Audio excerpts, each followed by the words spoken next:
Se você já ouviu falar dos guerreiros espartanos, com certeza vai se sentir envolvido em mais esta história sobre este temível povo. Olá, você está no canal Terra-média. Hoje viajaremos em mais uma surpreendente história sobre um dos povos mais bárbaros da antiguidade. Então, se você ainda não é um inscrito, inscreva-se. E se gostar deste vídeo, deixe um like. Agora vamos ao vídeo. Esparta surgiu como um pequeno conjunto de aldeias por volta do século X a.C. e foi se desenvolvendo agressivamente nos 2 séculos seguintes para se tornar a maior cidade-estado grega em território.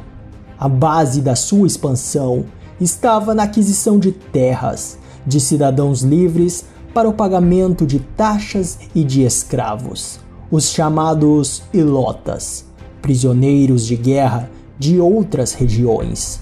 Os guerreiros espartanos cresciam comendo mal e viviam com fome, enfrentavam-se entre si em duelos e se submetiam a um treinamento militar extremamente rigoroso.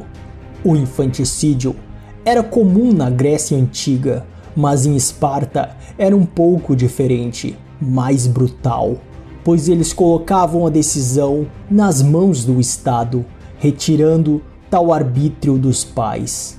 A palavra final era do Conselho dos Anciãos. Eles decidiam se a criança estava apta a continuar viva ou teria de ser sacrificada. Afinal, os bebês fora dos padrões da cidade eram mortos, arremessados ou abandonados no Monte Taygeto. Nenhuma deformidade ou alteração física era tolerada. Tal prática era apenas o início na vida de um espartano. Depois de passar os 7 primeiros anos de vida com a sua família, os meninos eram enviados para centros de treinamento para serem educados e transformados em guerreiros, máquinas de matar. Até aos 11 anos, o jovem espartano passava pelo primeiro ciclo, a meninice, em que recebia o treinamento militar básico. A criança então aprendia a manejar lanças, espadas e escudos, além de praticar esportes como corrida e natação. A alfabetização não era o mais importante, o foco era a obediência. Eles eram alfabetizados somente quando fosse necessário.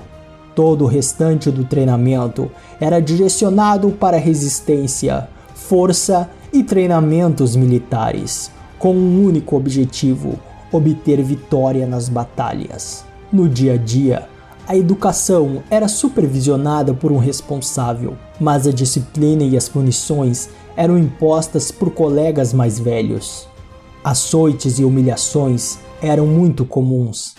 O uso da crueldade tinha o objetivo de deixar os garotos duros e resistentes, no melhor de sua forma física, autossuficientes e capazes de suportar a dor. Entre os 12 e os 15 anos, iniciava-se o segundo estágio. Nesta fase, o foco maior era no trabalho em grupo, além da maestria no uso das armas. Corridas com cavalos e com bigas, uma espécie de carroça de 2 rodas, também começavam a acontecer. O mestre, um homem mais velho, acompanhava individualmente os avanços do protegido, tanto militares quanto pessoais. Durante este segundo ciclo, os meninos recebiam um pedaço de pano para usar como uma túnica, a única roupa que podiam vestir durante o ano, em uma região que a temperatura chegava aos 40 graus no verão e -5 no inverno. A restrição de comida também fazia parte do treinamento.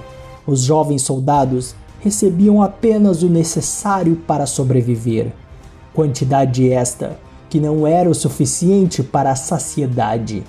Por causa da fome, os jovens só tinham uma solução: roubar comida, o que não havia problema, desde que não fossem pegos.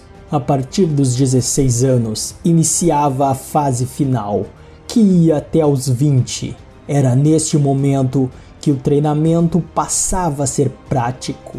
Os Hóplitas, guerreiros espartanos com grandes escudos, lanças e espadas, eram unidos em grupos de até 15 para exercícios de guerra. Cada grupo era chamado de falange. Nas batalhas, as falanges se enfrentavam até que um soldado cedesse. Além da força física e da resistência, era necessário muita confiança em seu parceiro ao lado. Afinal, se ele corresse ou caísse, a lança rival aproveitaria o espaço e a morte era certeira. Após o término da fase final, o garoto estava apto a se tornar um Hóplita, o famoso guerreiro espartano, brutal e quase sem sentimentos. Uma verdadeira máquina assassina. Não existem muitas evidências arqueológicas sobre a educação feminina, mas os textos clássicos indicam que as meninas recebiam algum tipo de treinamento, buscando a excelência física, pois elas eram vistas como parideiras, as futuras mães dos guerreiros. Uma mãe precisava ser saudável, educada e com conhecimento dos valores espartanos. Apenas mulheres que morriam durante o parto podiam ter o seu nome escrito na lápide, o que acontecia somente com os homens que morriam em batalha. As mulheres espartanas estavam sempre em forma. As estátuas mostram músculos definidos. Além disso, tinham fama de serem belas mulheres. Helena, a mais bela mulher do mundo antigo, antes de ser conhecida como Helena de Troia, era Helena de Esparta. Admirada por muitos, Esparta deixou poucos artefatos recuperados, e as escassas referências textuais ajudam a compor um retrato de uma cidade na qual a vida não era fácil, onde o Estado entrava nos lares em busca de crianças que seriam transformadas em guerreiros.